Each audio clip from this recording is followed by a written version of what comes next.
Boa noite, pessoal. Bem-vindos a mais um Diário da Crise. Hoje, 17 de setembro de 2021, 19 horas e 12 minutos. A gente vai dando aqui boa noite enquanto o pessoal está chegando aqui para assistir ao vivo. O Alexandre lá de Imperatriz, Maranhão. O Leimar sempre aqui na área com a gente, mandando um abraço para mim, para o Bicalho, para todo mundo que está aí nos assistindo ao vivo e que também vão nos assistir depois, nos escutar em outros momentos, não ao vivo. Né? Então, o pessoal está por aqui chegando para a gente discutir essa semana aí da nossa crise que a gente não termina, né? O Bruno mandando um abraço para mim, para o Bicalho, o Joaquim Dantas, da comunidade Jacarezinho, que está sempre aqui presente toda sexta-feira nesse horário, o Denis também aqui mandando um boa noite. A gente vai passando aqui, conversando um pouco com o pessoal que está chegando, né?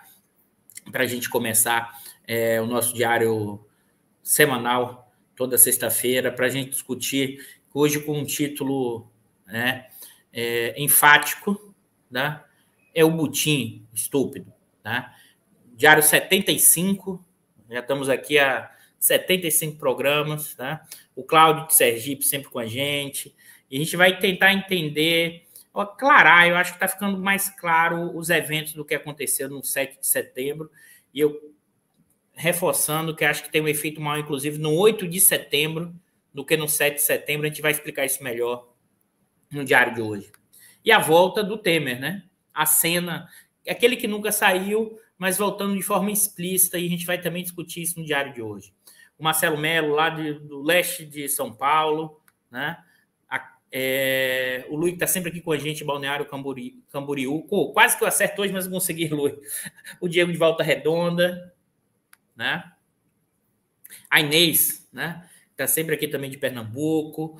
Então é isso, pessoal. Eu vou começar a discutir um pouco o que é que a gente vai focar hoje. Fátima, abraço, Fátima. Vamos lá, né?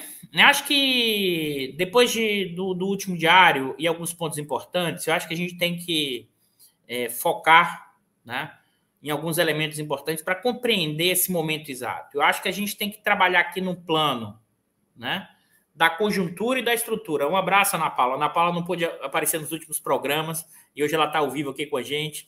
E é isso, pessoal. E aí vocês vão passando, divulgando, marcando o sininho. Antes da gente começar, marquem o sininho, né, compartilhem, mande pelo zap, faça essa discussão que eu acho, se vocês estão gostando, leve a um pouco desse debate que a gente está fazendo aqui toda sexta-feira. Mas vamos lá.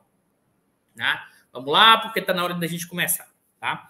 Então, o que eu acho fundamental, né, para a gente compreender, né, o que a gente está vivendo hoje? Porque a gente saiu de uma situação, né, no 7 de setembro, né, e que a gente já comentou no último diário, de uma situação de bipolaridade. Né? As interpretações de um lado, né, o Bolsonaro continuaria no seu golpe e ganhando força. Do outro lado, o Bolsonaro cairia naquele momento. Né? E aqui acho importante, eu queria fazer uma sintonia fina e reforçar o que a gente falou no último diário, é que acho que parte do campo progressista, né, está tendo dificuldades para compreender o fenômeno que a gente está vivendo hoje, tanto na sua dimensão conjuntural como estrutural. Eu acho que isso é importante compreender, né, essas duas dimensões para entender o que a gente está vivendo aqui, no caso do brasileiro, com o Brasil na rua, no meio do redemoinho. E por que eu estou reforçando isso? Porque o diário, né, a gente tenta aqui, sim, fazer análise da conjuntura econômica e política, utilizando o instrumental da economia política, mas também levando em conta os movimentos estruturais. E o que eu estou chamando aqui de movimentos estruturais para vocês entenderem? Né? E aqui eu estou usando a velha discussão da crítica da economia política. Os movimentos estruturais, nesse plano mais geral e também no específico, tem a ver de como se estrutura as lutas de classe. Aí, antes que alguém, sabe, Bicalho está aqui no back-office aqui o tempo inteiro, está aqui atrás das câmeras. Antes que alguém disse, Eduardo, esse negócio de luta de classe é coisa de antigamente, esse negócio de luta de classe é coisa de comunista. Pessoal, é a forma como a luta de classe se expressa no Brasil hoje. A luta de classe tem várias dimensões. Tem a dimensão salarial. Vocês vão dizer, então, que não existe um conflito entre, de um lado, capitalistas querendo mais lucros e, do outro, trabalhadores querendo mais salários? Ou seja, forças com direções opostas e, mais ainda, em que o trabalhador tem uma força menor? Para quem não sabe, isso não é uma fala do Marx, não, tá? Para quem não sabe, esse argumento está lá no livro, né, A Riqueza das Nações, do pai do liberalismo, do Adam Smith. Como eu costumo dizer, o Adam Smith. Né? O que significa dizer o seguinte, né? A ideia e a estruturação da lógica da luta de classe, elas assumem formas diferentes em cada conjuntura histórica, né, da formação social brasileira e também da relação de como esse país se insere, né, no sistema internacional, da forma de dependência e como se estrutura essas relações. Por que eu estou fazendo toda essa discussão para entrar na conjuntura que eu acho fundamental? Porque sem o olhar desses elementos estruturais para compreender a conjuntura, você perde a capacidade de olhar o que é principal na conjuntura. Mas por quê? Porque o que é a conjuntura, pessoal, se não um somatório de infinidade de informações, notícias, matérias, dados de realidade, fragmentados? Você já imaginou se vocês tivessem que parar e tentar juntar todas as informações e daí tirar uma trajetória? Você só enxergaria coisas caóticas. Você só enxergaria coisas o quê? Sem ligação. Né? Isso que é a velha filosofia, não só filosofia, mas toda a discussão da lógica, da essência e da aparência dos processos. Né? O que é visível hoje? Uma questão caótica. Né? Bolsonaro, né, ameaçando a democracia. É evidente que ele, pessoalmente, gostaria de dar um golpe. Né? Mas é mais do que isso. Todo mundo esperando um golpe no dia 6, 7 de setembro. Com golpe, imagina, com golpe com data marcada. Mais ainda, o Temer voltando à cena política para fazer uma carta para o Bolsonaro, que o Bolsonaro assina. Mas é mais ainda, o converscote, né, da elite quatrocentona paulistana num almoço promovido pelo Najinarra, jantar promovido pelo Najinarras, com Temer e com mais parte da elite econômica paulista, zoando o Bolsonaro. Do outro lado, o Bolsonaro permanecendo com seus 25% ainda. E é muito. Isso tudo vai dizer assim, meu Deus, cadê a racionalidade? Por que as coisas estão desse jeito? Por que não estou entendendo? Por que os processos não estão estruturados? Por que o Bolsonaro não cai? Como é que as pessoas ainda votam no Bolsonaro? Né? O cuidado aqui que eu acho fundamental nessa discussão, e isso é um risco e um perigo enorme, porque você começa a fazer um tipo de análise, né, sem olhar qual é a forma de atuação dos outros atores sociais, que tem uma lógica de operacionalização diferente, mas é mais do que isso. Né? É achar que a sua racionalidade é sempre superior à do outro, e é mais ainda.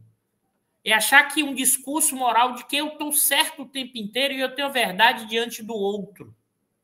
E mais ainda, que a minha visão de mundo é sempre a verdadeira e a correta em relação aos outros atores, os outros processos.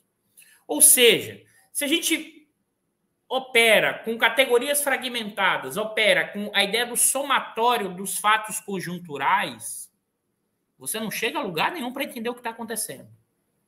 Né? E a discussão fica, não, o problema é a CPI que não avançou. Não, o problema é que o pessoal não foi para... Mais ainda, o pessoal vai para a manifestação do MBL achando que vai ter gente. Mas é mais ainda. Não teve gente porque o PT não apoiou a manifestação. E você começa a entrar nas barras fundas, sem saída, para fazer análise. Mas aí alguém poderia estar, Eduardo, mas pô, a sua análise é... Por que você consegue juntar? Por quê, pessoal? Porque também tem que ser pensado os elementos da estrutura social, da longa duração, não apenas a conjuntura. E é evidente que, em certa medida, você tem que olhar as estruturas de classe, a luta entre capital e trabalho, a forma como assume a luta entre capital e trabalho no Brasil. Mas aí você tem que o quê? Descer do nível de abstração. Mas tá bom, Eduardo, o capital. Evidentemente que a ponte para o futuro é um projeto, é a ponte para o futuro do capital. É um projeto do capital. Mas você não enxerga o capital. Peraí, quem é o capital? Porque senão fica parecendo aquele ser etéreo que está conspirando. Não, o capital é uma abstração, uma categoria para olhar a realidade. Quando a gente desce desse nível de olhar a realidade, que é o concreto pensado, eu tenho que fazer o caminho de ida para pensar, ou seja, sair dessa questão caótica, que é a realidade visível, né? Pensar como essas realidades se estruturam e seus movimentos, para voltar a analisar essa realidade de novo.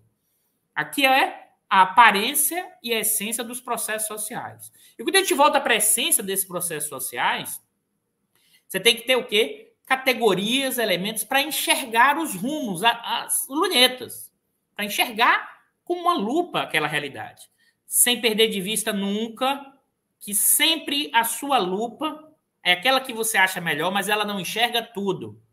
Ou seja, por mais que aquela teoria que você acha que seja melhor, ela não vai enxergar a realidade de forma completa.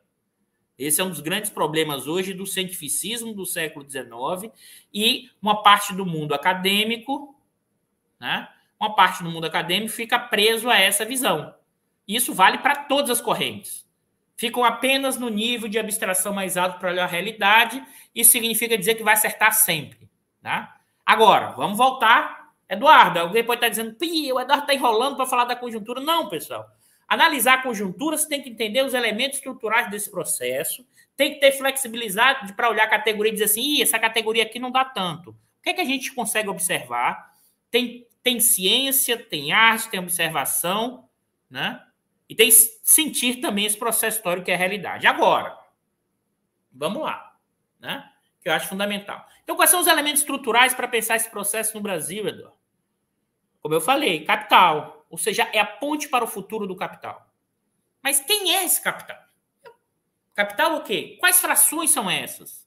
Você pode dizer assim, não, é a fração do bloco no poder. E o que é o bloco no poder? Né? E o que é o bloco no poder?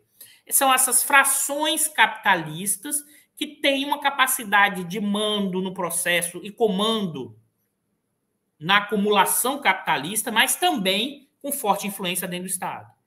Mas tá bom, Eduardo, frações de classe ainda são categorias. A fração bancária financeira, né? A fração portadora de juros, né? A fração comercial. Né? O que, na verdade, eu estou chamando a atenção é o seguinte, só que você tem que descer ainda mais desse nível de abstração. Quem que a gente está falando? Né?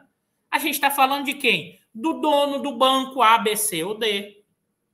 A gente está falando dos proprietários da indústria intensiva em commodity. Né? Esse conjunto de indivíduos que se estruturam a partir de uma lógica de classe na busca dos seus interesses. Isso é o capitalismo. Se a gente não conseguir entender a realidade dessa forma e ficar ou com idealismos ou com a ideia que eu represento o bem versus a força do mal, que é uma análise hoje como se coloca no Bolsonaro, as pessoas olham muito mais para o palhaço do que para os donos do circo. É isso que a gente está vivendo hoje no Brasil. Classe média, conservadora, pensar assim, ok, mas o campo progressista, né, pensar dessa forma é uma ilusão. Eduardo, então você está dizendo que o Bolsonaro não arrisca a democracia? Não, eu não estou falando isso. Eu estou falando que sim, o Bolsonaro é um risco à democracia, mas hoje o projeto da ponte para o futuro é um projeto ainda maior para a democracia. E por quê? Né? Porque é um projeto, né, que exclui mais da metade da população brasileira das fontes geradoras de riqueza. É um projeto que amplia o caos social. é um projeto que não tem viabilidade eleitoral. E como é que você vai resolver isso? Né? E a terceira via expressa a ponte para o futuro. E quando eu estou falando terceira via, antes que alguém apareça aqui no site, não, Eduardo, mas o Ciro está no terceiro. Pessoal, o Ciro não é terceira via, desculpa. Né? O Ciro não é terceira via. Eu já fiz essa discussão aqui. Tá? O Ciro não tem nada a ver com terceira via. O Ciro não é a ponte para o futuro. O Ciro é contra a ponte para o futuro. E qualquer um que não leve adiante a ponte para o futuro, né? Que eu acho fundamental, será cortado, será esquecido ou será atacado. Né? Essa burguesia hoje, acho que é o ponto fundamental, né? E nesse momento, depois do dia 7 de setembro, enquadrou o Bolsonaro. O quanto o Bolsonaro ficará enquadrado ou não é outra coisa, mas enquadrou. Né? Enquadrou.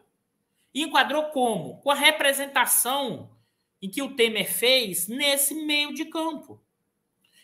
E antes de eu avançar ainda um pouco mais nessa discussão do Temer no meio de campo, que é fundamental isso, observe que, para entender a conjuntura, eu tenho que olhar as classes, as disputas entre as classes, entre capital e trabalho, mas também existe uma disputa entre as frações de classe capitalista.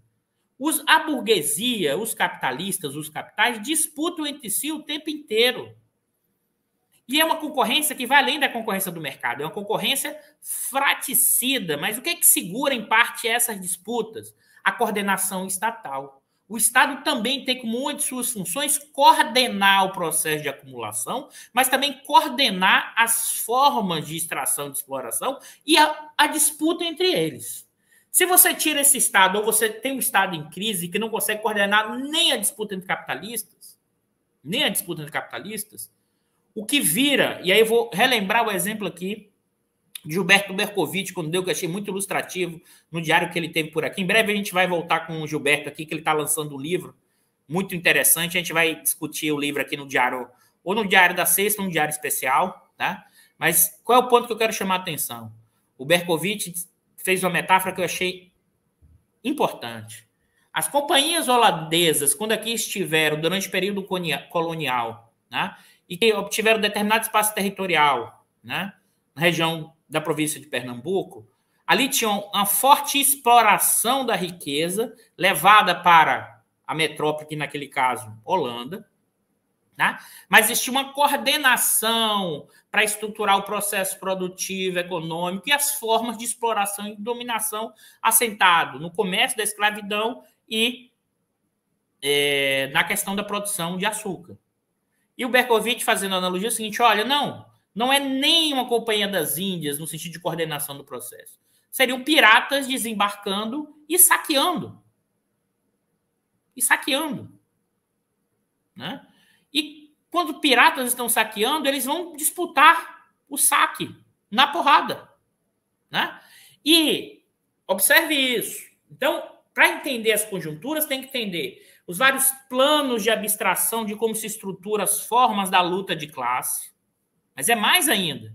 Tem que compreender também o que é essa luta de classe no espaço territorial específico, que é o brasileiro, marcado estruturalmente. Eu não canso de repetir esse texto do Chico de Oliveira aqui. Quem não leu, quem está aqui por acaso agora, leiam esse texto. É um texto de 7 páginas, Jeitinho e Jeitão, né? Um texto escrito em 2012, né? Que é uma síntese de várias questões que o Chico de Oliveira fez e que, para mim, acho importantíssimo para entender o que é o caráter, né, do povo brasileiro. Que caráter é esse? Aí você vai dizer, é do jeitinho. Todo mundo passando a perna em todo mundo. Observe que isso é um fenômeno de quê? Da aparência. Qual é o problema do Brasil? O povo. Por quê? Porque só vive dando jeitinho. Né? Ou porque é a lógica do homem cordial. Porque o jeitinho tem dimensões da ideia do homem cordial. Que não é de cordialidade, tá, pessoal? Não confunda. A ideia do homem cordial é aquele que tenta, a partir de interesses específicos, obter vantagens pessoais sem levar em conta as estruturas sociais. Mas será que é o povo? O problema do Brasil é o caráter, o jeitinho? E o Chico de Oliveira vai dar uma resposta para isso muito interessante. Eu cada vez sigo nessa linha. Não. o jeitinho do povo é uma forma de defesa do jeitão das nossas elites. E que jeitão é esse? É um jeitão que burla as regras, é um jeitão que faz impeachments, é um jeitão que financia golpes, é um jeitão que estabelece a Lei das Terras de 1850 como elemento preventivo do fim da escravidão. É um jeitão em que as forças do Exército, né, como se estruturaram ao longo do século XIX, funcionaram como, né, elementos de coerção para manter essa dominação. É o jeitão de Canudos, é o jeitão de Contestados, é o jeitão que, pós fim da escravidão, vai estabelecer lei de desobediência para impedir, né, que os homens e mulheres recém-libertos pudessem exercer suas dimensões culturais, suas atividades, eram presos, né? Ou seja, o caráter da sociedade brasileira é estruturado a partir dos movimentos dessa burguesia brasileira, desse andar de cima, que tem opera de uma forma do jeitão, que é burlar as regras, as formas de atuação, para manter a exploração a qualquer custo. Logo, ela tem como horizonte a questão escravocrata, né? Antirreformista social, né? Então, e antidemocrática, ou seja, autoritária. E quando eu estou falando no sentido da escravidão, qual o parâmetro que esse pessoal tem na cabeça que é transmitido numa lógica da geração em geração, como se fossem senhor da Casa Grande? Esses senhores da Casa Grande, e não se iludam, mesmo a parte enorme dessa burguesia brasileira que não se considera o senhor da Casa Grande, mas sim cosmopolita, né? Eles são a expressão dos senhores da Casa Grande. Essa população brasileira são seres de terceira, quarta, quinta categoria, né? E qual é o foco hoje desses senhores da Casa Grande? A ponte para o futuro. E por quê? Porque ela desestrutura o pouco de seguridade social que foi construído ao longo pós-Constituição de 88 e também que foi construído pós-45, pós-Vargas. Porque isso implica o quê? Né? Aumentar profundamente a exploração da força de trabalho. E qual é a meta? Não tem limite. O limite pessoal é o quê? Qual a meta que eles enxergam? Né? Qual o benchmark, para usar a linguagem desse pessoal? É um grau de exploração do que foi o período da escravidão. O máximo possível. Esse é o horizonte que essa burguesia brasileira enxerga. Então tem uma dimensão, e aí você vai dizer, Eduardo, qual a diferença de outras burguesias e países centrais? Tem sim diferença. E por que tem diferença? Porque nesses países centrais as formas de dominação ainda tinham algum grau de consentimento. Aquilo que a gente vai chamar dos aparelhos ideológicos. E mais ainda, não só ideológicos, também, né, sobretudo pós-45, com ganhos salariais. Então você aumenta ganhos salariais, reforça o poder sindical com ganhos salariais na luta sindical, salarial, que é importante, mas você esvazia a luta de transformação mais ampla. Isso não aconteceu aqui porque nós não tivemos revoluções burguesas clássicas aqui. Na verdade, aqui é o encontro, né, da burguesia agrária com a burguesia industrial e uma fusão, né, e permanece com esses valores. E mais, se aprofunda com esses valores, né, mais recentemente, porque isso fica explícito. A gente achar que essas coisas não aconteciam no Brasil, que era grande ilusão. Mas tá bom, Eduardo, mas o que é que isso tem a ver com o Temer? O que é que isso tem a ver com a volta do Temer? O que é que isso tem a ver com a história do 8 de setembro? Elemento fundamental. E por que fundamental? Porque nesse momento, a entrada do Temer, qual é a sinalização do Temer? Pessoal da burguesia, foco, pessoal. Deixa o Bolsonaro aí gritando. Ele hoje não tem força política para dar golpe. Ele não tem força política para dar golpe porque não tem as Forças Armadas para dar um golpe e ele não tem as PMs. Então vamos parar com essa história. O Bolsonaro vai gritar aqui. O que é importante para a gente? Seguir na ponte para o futuro do capital. Mas é mais do que isso. É se você passa a boiada, se você avança nisso completamente, o que é que significa? Você desarma qualquer possibilidade do próximo, se assumir o cargo de presidente, o próximo governante no campo progressista, ele estará completamente engessado. Quanto mais avança a ponte para o futuro, mais reduz o grau de liberdade do próximo governante, caso ele seja do campo progressista. Caso ele queira, observe bem, não é não é desfazer a ponte para o futuro, não. É daqui para frente dar uma trajetória diferente. Né? Então, acho que esse é um ponto fundamental. Claro, alguém está perguntando aqui, então, por que o Bolsonaro está caladinho? Eu não sei se é aqui dentro ou da discussão, porque às vezes fica no chat, mas acho que aqui é importante o seguinte: é evidente que tem outros elementos aí dentro operando, é claro que tem a questão da fake news, é claro que tem a questão dos filhos, é claro que tem o STF reagindo, não é buscando o Estado Democrático de Direito, é reagindo aos movimentos do Bolsonaro. E por que eu estou falando nós não vivemos numa democracia plena? Tá? Não vivemos numa democracia plena, basta olhar o que o STF está fazendo nas votações das causas econômicas. O puxadinho que foi feito desde da Lava Jato na questão criminal e jurídica, no plano da, vamos dizer assim, da legislação econômica ou do direito econômico, está sendo rasgado o tempo inteiro pelo STF.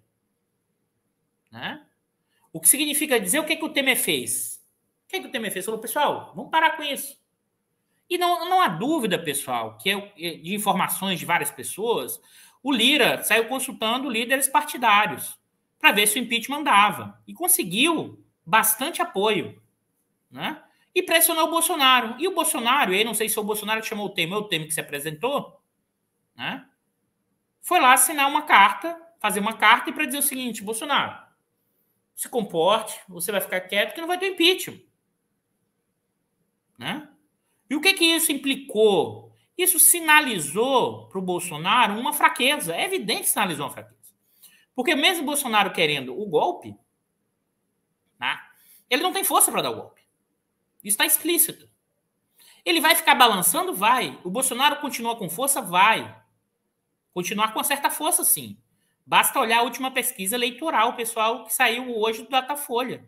Depois disso tudo, o Bolsonaro continua com acho que 24% ou 25% de eleitorado. Não é pouca gente. É evidente, tá? Que isso dificilmente o torna um candidato para ganhar a eleição. Né? Mas embola completamente o jogo. E quem é que volta? Eu gosto sempre de lembrar. Quem voltou à cena de forma explícita? O Temer. O Temer, que eu já falei na última sexta, mas vou reforçar aqui de novo, que foi o presidente, né? Que um dos elementos importantes para entender o golpe de 16, mas não só isso. Que disse em entrevista a jornalista, quando estava em viagem à época presidente, nos Estados Unidos, dizendo que a Dilma caiu porque não apoiou a ponte para o futuro. O Temer é aquele mesmo, né, do efeito Temer, Aécio, Joesley. Aquele que foi pego nas gravações com o Joesley e que seu assessor corria com uma linha de dinheiro. É nesse período, eu sempre gosto de lembrar, que uma parte dos economistas despachantes do andar de cima começaram a reclamar da Lava Jato, sobretudo aqueles que escrevem na Folha de São Paulo e outros órgãos de imprensa, mas sobretudo na Folha de São Paulo, porque naquele momento a Rede Globo resolveu ir para cima do Temer. E mais, uma parte dessa elite paulista quatrocentona e financista reclamou da Lava Jato, dizendo que estava exagerando, que o Temer era o cara, estava tudo certo. Né? Então, observe que o Temer, né, ele representa essa dimensão. O Temer é a expressão da ponte para o futuro, né, do capital, que é um projeto de desestruturação da relação entre público e privado, da desconfiguração da relação entre Estado e capital, entre Estado e empresários, né? E mais ainda, é o projeto dessa burguesia brasileira desse andar de cima. Agora, e é importante ter isso claro, essa burguesia brasileira hoje está fechada num projeto único. Tem um projeto que unifica todos eles. Todos eles. É a ponte para o futuro. Ou seja, é aumento da exploração de força de trabalho, passar o custo para o trabalhador, reduzir o tamanho do Estado, que implica reduzir impostos e reduzir serviços públicos, né? Basta ver a Heloísa Trajano, dona da Magazine Luiza, acabou de dar no valor econômico, né? Comentando que não, o Brasil não aguenta mais pagar tanto imposto. Eu não sei quem é que paga tanto imposto, ela? Os capitalistas que não pagam imposto sobre lucro e dividendo? Né? Esses impostos, em boa parte, são repassados para o consumidor. Né? A renda sobre o capital no Brasil não é taxada. A renda sobre propriedades tem várias formas de burlar. Quem paga imposto no Brasil, boa parte é a classe média, e proporcionalmente o salário são os trabalhadores, porque paga proporcionalmente de forma significativa nos alimentos. Aquilo que o Rodrigo Oraí já mostrou aqui para gente, em outro Diário da Crise. Ou seja, esse discurso que é um problema de paga imposto ou não, né, que uma parte da classe média compra, sobretudo a pequena burguesia. Para quem não sabe, a pequena burguesia, né, é aquela que está mais se ferrando nesse momento, mas é aquela que tem a maior aderência ao Bolsonaro. Só para vocês terem ideia, eu vou compartilhar aqui com vocês. Deixa eu compartilhar. Os dados da última pesquisa Datafolha, tá? Na corrida presidencial, que saiu hoje. Né? Deixa eu mostrar isso aqui para vocês. Deixa eu botar um ponteirinho, porque não está tão claro. Então, vamos lá. Aqui. Situação 1. Né? Lula e Bolsonaro sem partido. Entre as ocupações profissionais, né? Quem votaria no Bolsonaro? Onde o Bolsonaro ganha fortemente. Na verdade, é o único segmento da ocupação funcional principal em que o Bolsonaro ganha do Lula. É onde? Em empresários. Tá? Depois eu volto com calma nisso. O que é que significa isso? Né? É evidente, pessoal, por uma questão amostral, né? E é autodeclaratório, então alguém se diz empresário, você está captando aí um movimento, sobretudo, do pequeno comerciante, médio comerciante, né? E também do grande comerciante, da grande burguesia. Né? O pequeno comerciante hoje é bolsonarista e continua ainda com Bolsonaro, por incrível que pareça. Ou seja, tem sim, eu já levantei essa hipótese, eu acho que eu estou chegando à conclusão que não vai ser trivial isso. Existe hoje uma autonomia relativa do ideológico de uma parte da população brasileira em relação à dimensão material no seu apoio com Bolsonaro, ao Bolsonaro. É uma dimensão, é aquilo que ele está falando aqui, o piso. Alguém comentou, o Bolsonaro caiu 2%, caiu, mas caiu dentro da margem ainda, se você pensar. Mas caiu, mas dentro da margem de erro. Se você olhar a regada, o recuo que o Bolsonaro deu, né, assinando essa carta, é enorme. É enorme.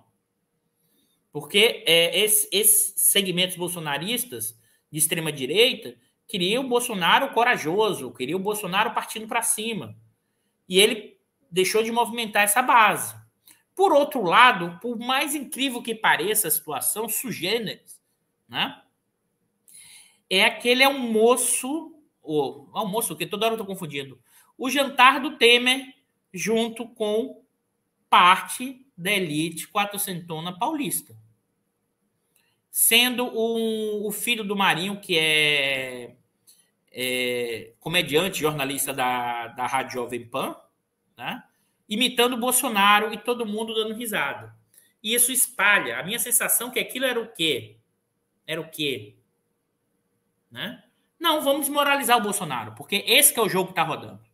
Né? Está rodando, por um lado, uma aceleração da desmoralização do Bolsonaro, dos grandes meios de comunicação, e também uma aceleração nos jornalões, dos meios de comunicação contra o programa e contra o PT. E, pessoal, antes que alguém fale assim, não está no Ciro, mas se o Ciro começar a crescer, também ocorrerá essa avalanche em cima do Ciro. Ou seja, de um lado o Bolsonaro, e aqui por que essa avalanche, pessoal? Aí você vai dizer, mas como é que tem avalanche em cima do Bolsonaro, mas a burguesia vai com o Bolsonaro? A burguesia vai com o Guedes, a burguesia quer agora, nesse momento, o seguinte, percebeu que o Bolsonaro ele tem força, mas ele tem dificuldade de ganhar do PT, uma parte. Outra parte acha, não, vamos seguir com o Bolsonaro. essa é a pequena burguesia, esse é o agronegócio, mas não é o agronegócio da porteira para fora, mas da porteira para dentro. O que é isso? São os proprietários de terra. Esse continua bolsonarista, sem dúvida nenhuma. Agora, o agronegócio da porteira para fora, né? Que é a parte mais industrializada, esse falando assim, não, isso pode estar me prejudicando, isso pode ter problema, o Bolsonaro já não é viável eleitoralmente para seguir com o ponto de futuro. O que a gente faz? Né? Uma parte acha, não tem como enquadrar o Bolsonaro. E aí eu consigo dá para identificar hoje quem são essas situações. Basta olhar a disputa que aconteceu dentro da FEBRABAN para a questão do manifesto. A gente já tinha alertado isso aqui. Tem uma elite que se acha mais cosmopolita, que tem eixos financeiros do Rio, né? Como é o nome da rua, Bicalho, aqui do eixo financeiro do Rio? Depois o Bicalho vai botar aqui para me lembrar, junto com Itaú Unibanco, junto com Casa das Garças, junto com economistas da Casa das Garças, que falam, não, o Bolsonaro não tem jeito, não dá para controlar, não tem como, né? Em São Paulo é Farinha Lima, aqui eu não lembro o nome aqui das ruas onde está concentrado as corretoras, tá? Que é no Leblon. O que acontece? Uma parte fala, não tem como. O custo do Bolsonaro é muito alto. Não tem como. Agora, como é que a gente tira? É possível tirar? Dá tempo? Vai entrar o Mourão? Dias Ferreira, obrigado, Bicalho. Aqui no Rio é Dias Ferreira, no Leblon, onde está concentrado as corretoras, ou seja, muito menor do que a Faria Lima, mas esse pessoal já tinha até desembarcado um pouco antes. Mas o grosso, né, desses segmentos financiarizados e da Faria Lima, uma parte ainda permanece com o Bolsonaro, né, uma parte autoritária e uma parte até toparia um golpe, tá, pessoal? Não se iludam, não, com a nossa estrutura de classe que eu falei para vocês, do caráter da nossa burguesia. Escravocrata, antissocial e autoritária. Dá para dizer que são todos? Não. Não dá para dizer. Por outro lado, e aqui é confusão. Porque no dia 7, confusão para eles, tá? Porque no dia 7 o Bolsonaro colocou bastante gente. Foi menos do que o esperado, mas colocou bastante gente com grana. Não foi só engajamento social, grana. E essa grana saiu de financiamento de empresários, pessoal. Tem uma parte da burguesia, inclusive, que é bolsonarista raiz. É sim. E tem se fortalecido nos últimos tempos, que tem a ver com a ideia, que eu já falei aqui, do avanço do capital comercial no Brasil. Sobretudo fruto do processo de concentração e centralização de capital no varejo. Eu estava numa live, na verdade, no podcast ontem, tá, discutindo questões importantes. É um jornalista, que me falhou agora o nome, meu Deus, lá do Maranhão. E ele estava comentando que uma rede de varejo lá no Maranhão, que era considerada relativamente pequena, se tiver alguém no Maranhão, coloca aí para mim o nome da rede, uma rede que agora praticamente monopoliza todo o comércio de distribuição varejista, né? Venda de alimentos, praticamente monopolizou todo o mercado do Maranhão na cidade do interior e está engolindo os pequenos e médios negócios, né? Ou seja, está havendo um processo de concentração e centralização, inclusive regional. É como se essas burguesias regionais ganhando um poder enorme, controlando o mercado no estado inteiro. Tudo isso que estão dizendo que é doido, né? Está reduzindo o Estado para aumentar o mercado e aumentar a concorrência. O que a gente está vendo é o contrário. O que está acontecendo é um processo de concentração e centralização impressionante. As pequenas e médias empresas sendo engolidas pela grande ou funcionando como empresa auxiliar, como departamento auxiliar, né? E nessa live falando isso, mas isso tem acontecido também. Essa empresa, inclusive, os proprietários apareceram quando essa empresa apareceu na lista das maiores empresas do Brasil, né? E que ninguém nunca imaginava que da região que poderia fazer esse processo, né? Então, o que é que nós estamos vendo hoje, né? Com esse tipo de dinâmica, o processo de concentração e centralização, os grandes engolindo e partindo para cima, E o que a gente viu, e aí eu quero realmente reforçar aquela discussão, só que em disputa. Em disputa em qual sentido? Uma parte fala, não, tem que tirar o Bolsonaro agora. Outra parte, não. Vamos deixar o Bolsonaro aqui quieto, sem se mexer. Ah, não. Vamos tentar um acordo para manter o Bolsonaro, mas ele não ser o candidato. Isso está rodando em várias discussões em off, em vários cantos, que o Bolsonaro não será o candidato. Né? São hipóteses possíveis, mas aí, novamente, qual é o foco que a gente tem que olhar? Se as pessoas estão achando que a retirada do Bolsonaro resolverá todos os problemas do Brasil, então a gente vai ficar especulando. Bolsonaro sai, não sai, impeachment. É evidente que a saída do Bolsonaro resolve questões, mas não resolve os problemas centrais do Brasil. O Brasil hoje está na rua, no meio do redemoinho. Bolsonaro e os militares é um dos ventos que ampliaram o redemoinho. Mas eles não são os ventos causadores do redemoinho e não são os ventos mais fortes. Se ilude quem elimina a noção da ideia da luta de classe para entender o processo histórico brasileiro. Se não vão achar que a Dilma caiu porque a Dilma não sabia fazer política. Se não vão achar que o PSDB boicotou. Se não vão achar que foi o Temer que deu a rasteira na Dilma e no PT. Ou vão achar que o golpe tem a ver com o problema institucional do presidencialismo de coalizão. Tudo isso aconteceu ao mesmo tempo? Aconteceu. Mas por que a burguesia brasileira apoiou o golpe da forma que apoiou, relutou e depois apoiou e depois segue apoiando e permanece, inclusive, apoiando o governo Guedes Bolsonaro, mesmo conhecendo quem era o Bolsonaro? Não é por causa dos olhos do Bolsonaro, nem pela capacidade retórica do Guedes. E nem pelos conhecimentos acadêmicos e econômicos do Guedes, que nunca participou de nenhum programa de governo do campo, né, mais ortodoxo, em que o andar de cima sempre teve dentro. Observem isso. Né? O que está em curso agora, e eu acho importantíssimo explicitar isso, é olhar os movimentos dos donos do circo. Dos donos do circo. Porque esses donos do circo agora estão no meio de um botim. E qual a disputa dos donos do circo hoje? Entre eles? É o seguinte, espera aí. Não, vamos deixar, agora o Bolsonaro acalmou. Vamos acelerar. Vamos fazer, por exemplo, a lei do gás. MP, né, Bicalho? Não sei se é projeto de lei do gás. É mais um espaço de acumulação, mas não só. Tem que passar a modernização do setor elétrico. Para quem não sabe, pessoal, a privatização da Eletrobras não avança sem modernização. Essas duas coisas estão interligadas. Tem que passar. Tem que passar a reforma administrativa para esse pessoal. É o projeto de lei do gás. E muito mais coisas. Ou seja, a tentativa é o quê?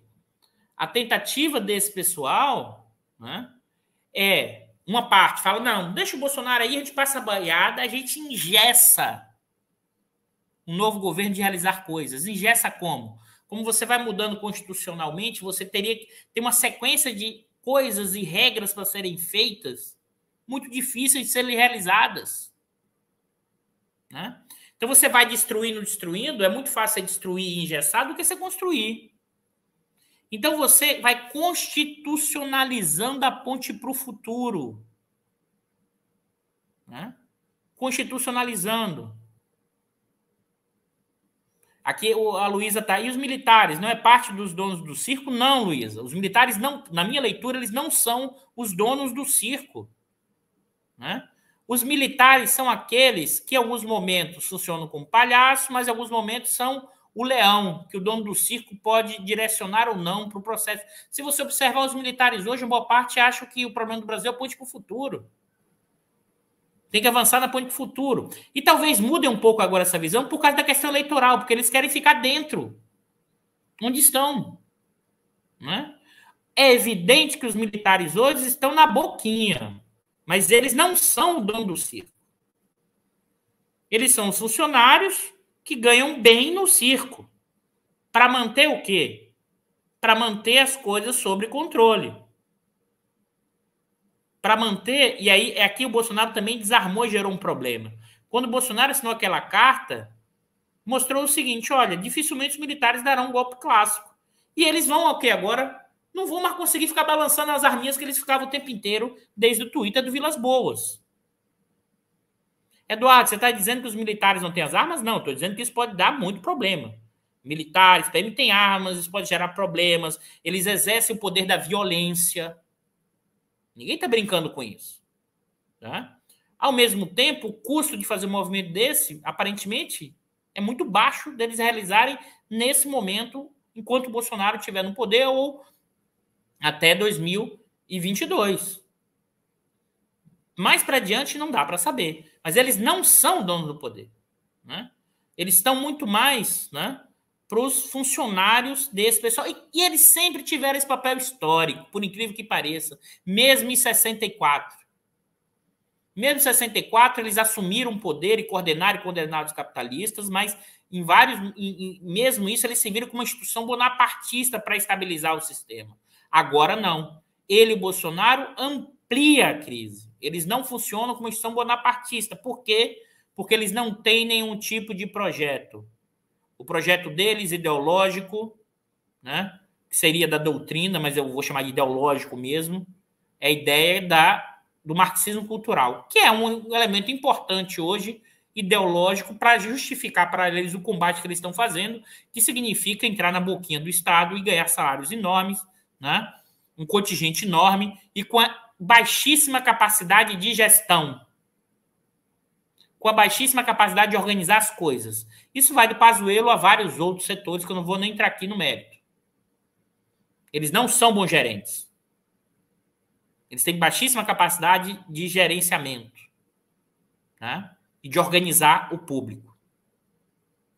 É evidente, Luiz, é evidente que os militares, a tuitada dos militares, colocaram ou reforçaram o Lula na cadeia e ficaram balançando as armas há muito tempo. Eles estão balançando as armas, Luísa, de forma visível, desde o Mourão, eu vou lembrar isso aqui, que é o primeiro general da ativa, né, que fala, né, individualmente, sem a voz do comando, da maçonaria em novembro de 2017 e prega a intervenção militar. As pessoas têm uma memória curta impressionante para entender. O Mourão, pessoal. O Mourão foi, depois da redemocratização, o único general da ativa que pregou intervenção militar se as instituições não funcionassem no combate à corrupção. Vamos sempre lembrar isso para a gente continuar entendendo os movimentos, olhando as estruturas e as conjunturas desse processo histórico. Agora, o que é que a gente viu? O Temer é o emissário desse negócio. O Temer é a representação. Agora, eles estão em disputa. Por que eles estão em disputa e não sabem o que fazer? Como viabilizaram a candidatura para manter a ponte para o futuro. E observe que eles vão congelando isso o tempo inteiro a discussão. Hoje, e elemento fundamental da ponte para o futuro, redução da custo de força de trabalho, mas é redução do papel do Estado, privatização, e manter a gestão das empresas públicas como elas funcionassem como uma empresa privada. Olha o debate hoje sobre a questão dos preços dos combustíveis. É como se não tivesse alternativa. Ou seja, a Petrobras tem que maximizar o lucro, mais do que maximizar o lucro. Hoje, a Petrobras emprega um preço de monopólio. Né? Para quem não é da área de mídia, como se fosse o seguinte, ela cobra o preço no máximo possível, produzindo menos. Por isso que as refinarias hoje estão com nível de utilização de 74%, mas poderia ser 90%. Mas por quê? Porque ela hoje opera como? Ela prefere preço mais alto e produzir menos. Ela maximiza o lucro como um preço de monopólio. Não por acaso a Petrobras teve 42 bilhões de lucro no terceiro trimestre de 2021 e os preços dos combustíveis subindo como estão subindo. É feito preço. Né? E a liberalização do mercado elétrico, o Ricardo está falando, privatização e liberalização do mercado elétrico. Isso são novos espaços de acumulação. Então, o campo progressista, claro que tem que ter a questão com o fascismo, claro que tem que ter a preocupação com o Bolsonaro, o caso que existe hoje de golpe, mas se não entender o que está rodando por isso, e mais ainda, Esse pessoal da terceira via vai partir para cima do Bolsonaro e cada vez vai aumentar para cima do campo progressista. É isso que está em jogo, né, nesse processo atual. E que...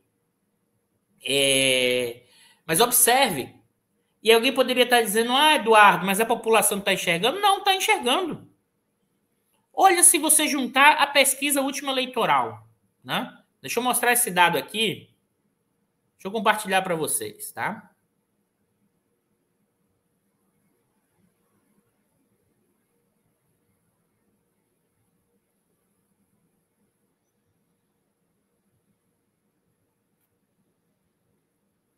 Vamos lá. Opa.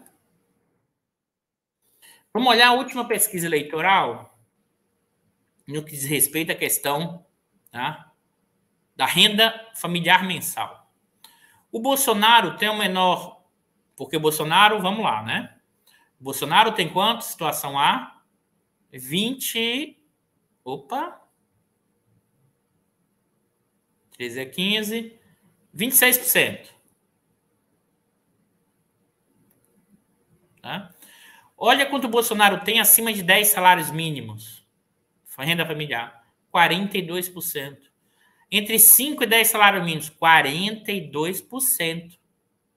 Tá? O Bolsonaro só começa a perder do Lula na faixa entre 2 e 5 salários mínimos de renda familiar e... Deixa eu colocar aqui a ponteirinha. E abaixo de 2 salários mínimos. Por exemplo, como o Brasil é um país muito desigual, isso aqui é a chamada classe média. Né? Daqui para baixo, né, é quem ganha per capita menos de 8 mil reais. Ou seja, aqui, né, e observe aqui que eu acho que é um elemento importante, que é pouco destacado. Né? Deixa eu voltar aqui para... Que é a tese... Opa! Que é a tese do André Singer, né? Desde um artigo que ele escreveu desde 2006, que é o chamado realinhamento eleitoral. A partir da eleição de 2006, uma boa parte dos eleitores do andar de baixo passaram a votar no PT. Isso continua valendo ainda em 2008, tá, pessoal? Se vocês olharem a última pesquisa em que aparece o Lula tinha muito próximo do que ele tem hoje, por incrível que pareça. Muito próximo do que ele tem hoje. Consultem para você ver. Olha no último Datafolha que aparece o Lula de 2008. Como eu já alertei aqui para vocês, uma parte do voto do Lula foi para o Bolsonaro. O Luiz está aqui. Em vez de um conflito de classe, parece mais um conjunto de disputa pelo Estado entre diferentes frações da burguesia e da classe média. Luiz, vamos lá. O que é a luta de classes? Aí, novamente... Se eu ficar em um nível de abstração mais alto, não tem luta de classe. Mas é evidente que existe... Aí eu vou no próprio Marx. Uma luta corporativa é uma dimensão da luta de classe. Né? Formas de resistência. Mas não é só também a questão salarial. Existem formas de resistência. Né? É evidente que quando você tem uma crise como a gente tem hoje, né, existe uma disputa, né, muito maior. E como é que funciona isso? A guerra de todos contra todos é quando você tem uma institucionalidade completamente frágil que não regula nada, que é o butim. Quem é mais forte leva. Então a disputa, não acho que seja de classe média, não. A disputa está entre os blocos da burguesia, da grande burguesia. Né? Para ver quem leva mais. Isso está entre, se você olhar, o que eu falei da questão da Febraban. Olha quem foi de um lado ou foi do outro. Né? De um lado, BTG e Bradesco, e do outro, Itaú. Tá? Dá uma olhada no que está acontecendo na evolução dos ganhos. Dá uma olhada em quem está comprando ativos baratos. Dá uma olhada na configuração para você ver. Então, tem uma dificuldade, inclusive, de coordenação desse processo de privatização em curso, que foi coordenado nos 90. Né? Isso é uma forma como se expressa a luta de classe. A luta de classe não é apenas uma luta revolucionária. Né? A luta de classe é salarial também. Né? É evidente que nessa luta de classe, o que é que está acontecendo? O capitalista está empurrando o trabalhador. Isso é luta de classe. Luta de classe não é apenas o trabalhador aumentando seu poder. Entender a luta de classe é entender o tempo inteiro esses movimentos e tensões, que são conflitos e que podem ganhar um caráter de contradição. Poucos momentos históricos no Brasil isso aconteceu.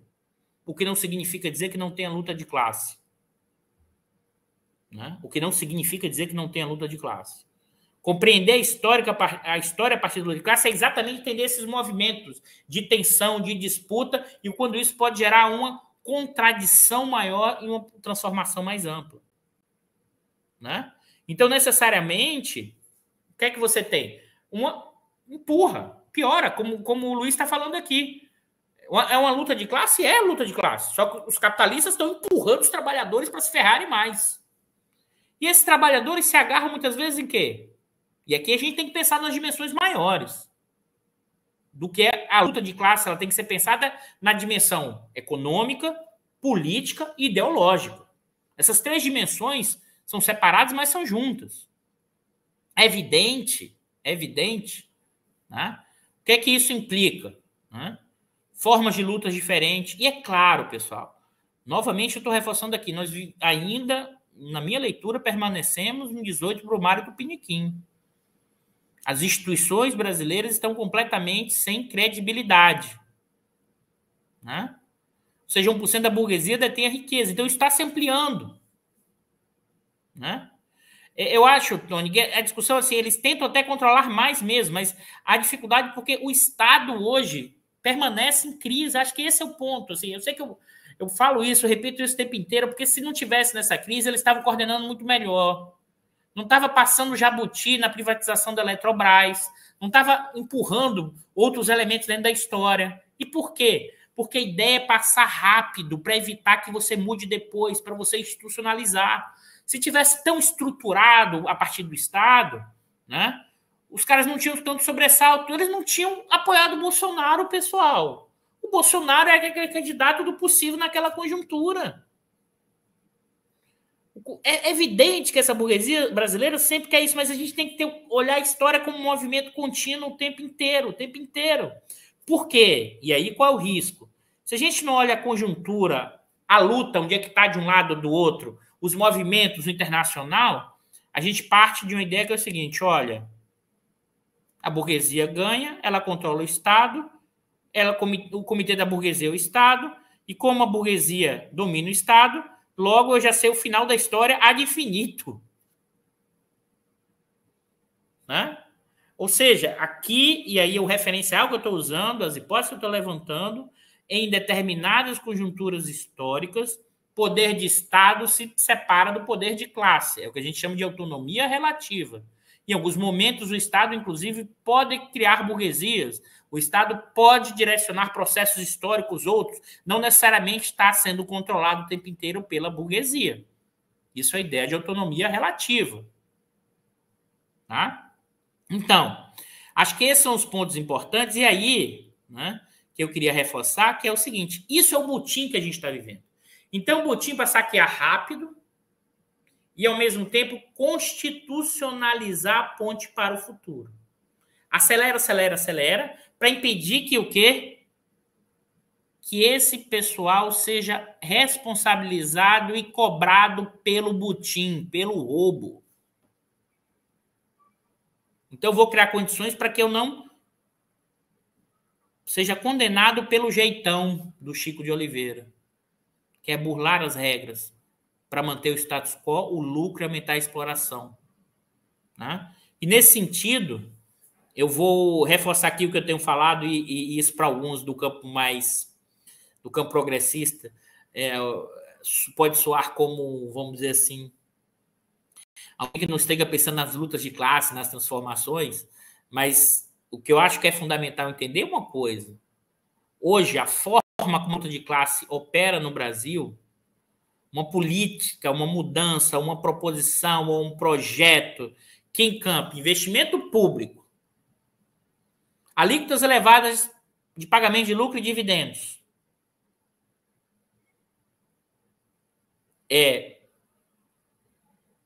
mudar a política de preço da Petrobras, né? Hoje, tanto a mega burguesia como o acima de 10 salários mínimos e como a grande imprensa partirá para cima fortemente disso. Vou dar um exemplo, vou pensar aqui, por exemplo, a ideia da política de preço da Petrobras. Tá?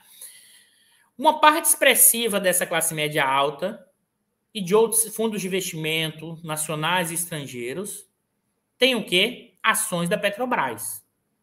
A ação da Petrobras é o quê? Uma riqueza na sua forma papel. Né? Um valor. Hoje a gestão da Petrobras opera como? Maximizando o lucro a partir de um preço de monopólio. Então você teve um lucro de 42 bilhões. Por isso, e além de tudo, distribuiu enorme quantidade de lucros e dividendos. O que acontece com o preço das ações da Petrobras? Fica no patamar alto ou sobe? Então aumenta a riqueza dos detentores desse título privado, ou seja, ações. Título privado não, da propriedade da empresa. Títulos privados é debêntures, ou seja, que tem papéis de controle ou não da empresa. São proprietários, controladores ou não. Ações ordinárias e ações preferenciais. Esses indivíduos, mas eles não estão preocupados com a empresa, eles estão preocupados em comprar e vender. Agora, se você muda a política de preço da Petrobras dizendo o seguinte, olha, o preço da gasolina, do diesel e do gás não vai levar em conta apenas o câmbio no preço internacional de petróleo. Só para vocês terem ideia, eu vou mostrar um gráficozinho aí aqui, rápido, que eu nem tinha mostrado ainda, nem tinha desenvolvido, mas porque eu estava também olhando umas coisas aqui para outras coisas, mas eu vou apresentar para vocês em primeira mão, né? Que é o seguinte, deixa eu apresentar aqui, vamos lá. Já vai, pessoal.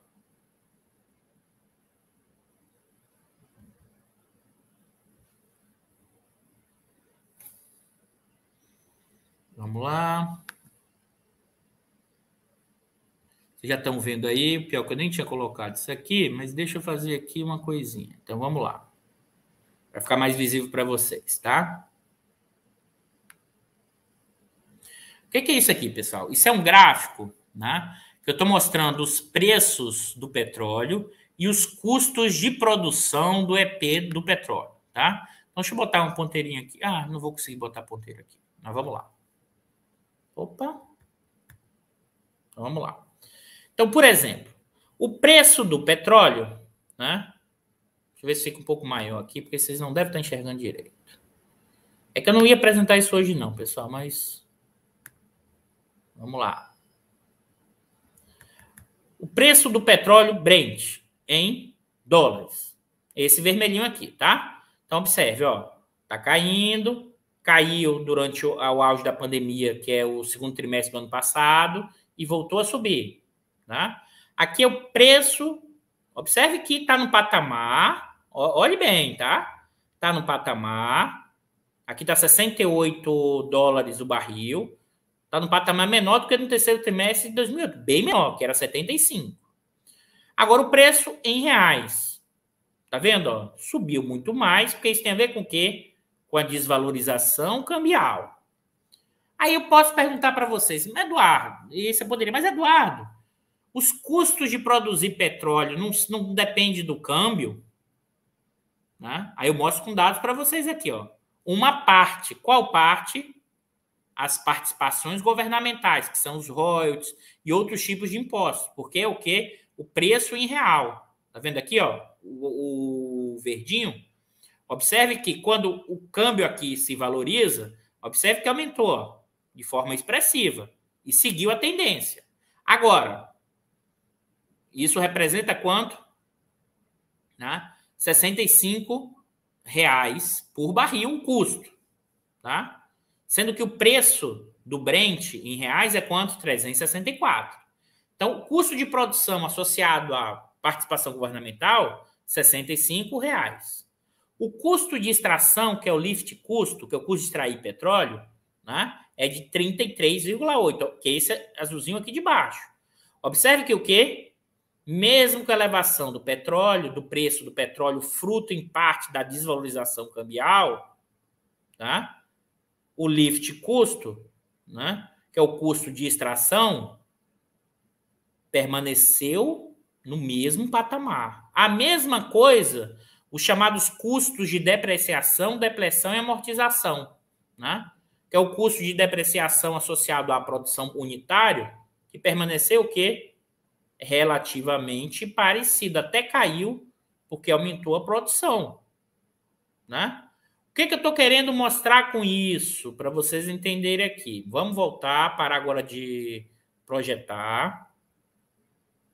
O que eu estou mostrando com isso? Uma parte dos custos de produção do petróleo não depende do câmbio. E não depende do aumento do preço internacional do petróleo, que é a maior parte. O que significa dizer, sim, que é possível reduzir preço da refinaria de venda de gasolina e de gás de cozinha, sobretudo GLP. Por quê? Porque o que é usar? Qual é a principal despesa do refino? Petróleo. A maior parte é petróleo, que a Petrobras compra da própria Petrobras. E sabe qual é a porcentagem do petróleo utilizado nacionalmente? Do petróleo que a própria Petrobras, refinaria, compra da Petrobras, exploração e produção? 90%. Ou seja, a maior parte do custo do refino é do petróleo produzido nacionalmente e que não depende da taxa de câmbio. Ah, Eduardo, mas se eu alinho direto com a taxa de câmbio, o que isso gera? Mais lucro para a Petrobras. Né? Então, o que isso significa? Essa política de preço, ela maximiza o lucro, isso mantém o preço das ações altas, isso gera ganhos, né, para essa classe média, isso gera ganhos para os fundos de investimento, isso gera ganhos para fundos de pensão que tem ações da Petrobras. Então, isso unifica, né, dos jornalistas, dos donos de empresa, a grande capital e a classe média alta que tem riqueza na forma de ações. Então, observe que tem uma unificação nesse processo. Não é? Ninguém está aqui nesse jogo de tem uma economia política desse processo.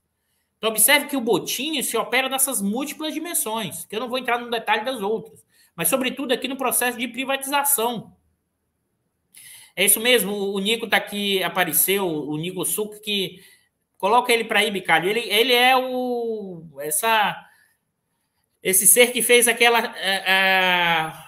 a charge daquele videozinho maravilhoso, e ele faz essas coisas interessantes aqui, está sempre com a gente, da charge do começo do programa do Diário da Crise. Então, Nico, obrigado por você estar aqui na área, e ele faz coisas muito interessantes. Né? Então, o que é que isso significa? Nós temos o quê? Um completo Botín, uma completa desestruturação. De um lado, parte dessa burguesia, isso unifica como? Na ponte para o futuro, mas uma parte fala assim, será que a gente consegue manter isso e avançar com o Bolsonaro? Será que o Bolsonaro não é o custo? Vamos tirar, mas colocar quem? Qual o perigo disso? O que é que o campo progressista vai fazer? Vamos tentar trazer o campo progressista para a ponte para o futuro também? Eles não negociarão nenhum milímetro. Né? Por isso que eu já falei aqui com vocês, coragem, ousadia, e aí eu esqueci de novo a palavra, coragem, ousadia e política são elementos fundamentais para um projeto futuro, para que esse meio do redemoinho se torne, né, uma nova trajetória, uma nova configuração, né, novos elementos que finalmente incorpore parte do andar de baixo nesse processo histórico. O Luiz acrescentou alegria, sim, alegria sempre. Ousadia, política, né? Ousadia, né? Política e coragem. Mas quando eu falo coragem, pessoal, né? Eu não estou falando assim, e a Revolução Amanhã, desculpa, pessoal. Quem está falando de Revolução Amanhã está viajando. E eu não estou negando que em algum momento histórico possa voltar a acontecer isso. O que a gente está vendo aqui é muito mais um movimento, né, em questionador da ordem pela extrema-direita. Questionador do sistema. Em certa medida, o campo progressista tem que incorporar essa questão antissistêmica, tá? Está associada ao quê? Em certa medida, os candidatos progressistas têm que incorporar, sim, uma leitura antissistêmica. Mas o antissistêmico hoje virou, sabe o quê? Taxar os ricos. Isso virou antissistêmico. É aumentar o investimento público. Isso virou antissistêmico. E deixar isso claro. E mudar a política de preço da Petrobras. Isso virou antissistêmico. E os governos progressistas têm que mobilizar a população para entender isso. Porque não será um governo fácil caso o campo progressista ganhe. Né? O Diego está falando aqui, semana saiu um jornal que a entrevista do problema é falta de concorrência, né? Não, mas o Dória saiu com a história que vai privatizar a Petrobras, né? Que é preciso privatizar. Esse discurso, pessoal, a gente está vendo o tempo inteiro. As privatizações estão aumentando a concentração e centralização de capital. Eu vou dar o caso aqui, voltar na situação que já falei antes. NTS TAG. A Petrobras vendeu 2 subsidiárias que elas alugam dutos para a própria Petrobras. Olha que negócio surreal. Capitalismo assim é fácil. Né? Imagine. A Petrobras vende um ativo que ela vai usar esse ativo depois. E essa empresa que comprou o ativo só vai vender para a Petrobras o duto. Inclusive vai vender como o duto cheio. Não é pelo uso do duto. Não por acaso a NTS é uma das empresas mais rentáveis, foi uma das empresas mais rentáveis de capital aberto no Brasil ano passado. Isso é concorrência, pelo amor de Deus? Você privatizou? Aumentou a concorrência? Não. E mais ainda, a Petrobras vai desembolsar com aluguel pelos dutos. Ela recebeu, tá? O que ela recebeu de grana pela venda da NTS. Depois de 4 anos, ela já devolveu tudo no pagamento de aluguel para a NTS. Imagine isso é concorrência, porque privatizou. Essa é a situação que a gente vive. Enquanto os despachantes, ainda tem os monopólios regionais, enquanto os despachantes, né, desse andar de cima, né, se ancoram e se defendem no suposto aumento da concorrência, né, hoje, sem nenhum tipo de regulação e estruturação. Isso beira o mau caratismo, porque pelo menos nos anos 90, o pessoal que pregava isso pensava modelos regulatórios, marcos regulatórios, reforço de agência. Agora não. Agora é o seguinte, privatiza e depois vê o que é que dá. Esse é o jogo atual. Isso é de uma irresponsabilidade, porque isso vai gerar uma profunda instabilidade. Uma profunda instabilidade. A própria Reman e a Rilan, né, são mercados regionais. O preço não cairá. Mas é mais do que isso. Além do preço não cair, dos derivados, elas foram vendidas abaixo do preço de mercado. A Reman, como é menor, deu pouco destaque na imprensa, sabe, Carlos? A gente lá do INEP fez o estudo, mostrou que a Reman foi vendida, o seu valuation, o seu preço de venda, foi abaixo do preço mínimo que o INEP estimou. Mas não só. A XP, que tinha refeito o valor da Rilan, também refez de todos. O dado da XP mostra que também a Reman foi vendida abaixo do preço de mercado. E foi vendida para quem? Para uma distribuidora regional. Vai se implementar agora lá um monopólio, tanto do refino quanto da distribuição. Esse é o jogo que a gente está vendo e isso que a gente está configurando. Eu acho que esses são os elementos fundamentais para a gente entender essa questão. É o botim estúpido e vamos parar de olhar para o palhaço e olhar para os donos do circo. Os donos do circo hoje são os ventos que ampliam o nosso redemoinho que o Brasil se encontra. Então, o campo progressista tem que entender o tamanho da encrenca que a gente está e respostas simples, respostas maniqueístas, são limitadas para compreender o fenômeno social brasileiro hoje. Não é apenas a retirada do Bolsonaro e a Dilma não caiu apenas por uma questão da cena política. O que está em curso é uma profunda mudança, uma tentativa, e está em curso, acontecendo, uma profunda mudança do padrão de acumulação brasileiro e que essa burguesia utiliza-se do jeitão e passa por cima das regras, dos processos, das vidas das pessoas e não está nem aí para o que está acontecendo no Brasil e joga toda a responsabilidade no Bolsonaro, aquele que eles elegeram, e se eles quisessem hoje o tirariam, mas permanece ali sentado para seguir na deixar a boiada passar para seguir na ponte para o futuro. Acho que esse é o cenário que a gente precisa entender e esse é o butim estúpido com a constitucionalização da ponte para o futuro, impedindo e queimando os barcos do futuro do país. Ou seja, queimando os barcos e buscando nos manter nesse redemoinho o tempo inteiro. Porque é no meio desse redemoinho que eles conseguem ganhar, que eles conseguem expropriar, que eles conseguem manter esses lucros acima de tudo.